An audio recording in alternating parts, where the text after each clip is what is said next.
अस्सलामुअलैकुम दोस्तों, मेरा नाम है समर और आप देख रहे हैं फैक्ट ऑफ टीवी। दोस्तों, मैजिक ट्रिक सबको पसंद होती है। आपने बहुत से मैजिक शोज में होने वाली हैरत अंगेज मैजिक देखे होंगे, लेकिन आज की इस वीडियो में मैं आपको दुनिया के सबसे फेमस मैजिक ट्रिक्स के सीक्रेट्स के बारे में बताने जा रहा हूँ, जिनके बारे में बहुत कम लोग जानते हैं। तो शुरू करते हैं अपना काउंटडाउन।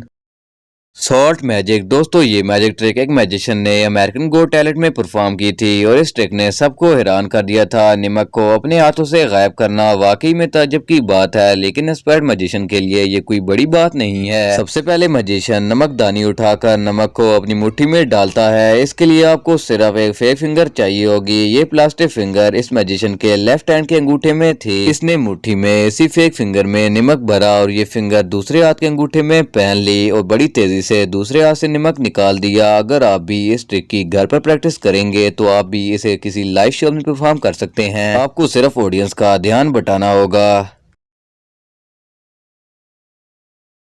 Coin trick. दोस्तों, क्या आप अपने हाथ पर किसी कॉइन को स्पिन कर सकते हैं? शायद आपका जवाब ना होगा, लेकिन अगर मैजिशियन कर सकते हैं तो आम लोग क्यों नहीं। इस ट्रिक में डायनामो मैजिशियन एक कॉइन को अपनी फिंगर पर घुमाता है। सबसे पहले ये कॉइन को टेबल पर स्पिन करता है और इसके बाद ये कॉइन को उंगली पर ले आता है और कॉइन घूमता ही जाता है। इस ट्रिक को परफॉर्म करने के लिए आपको सिर्फ दो कॉइन्स की जरूरत होगी, एक ऑर्डिनरी कॉइन और दूसरी कॉइन की एज पर एक होल होगा। इस होल में आपको एक नीडल लगानी होगी और इसे अपनी उंगली के साथ ग्लू के साथ चिपका लेना है। इसकी मदद से कॉइन आपकी उंगली में घूमता ही जाएगा। अगर आप इस मैजिक को शो में परफॉर्म करना चाहते हैं तो इसके लिए आपको थोड़ी सी प्रैक्टिस तो करनी ही होगी।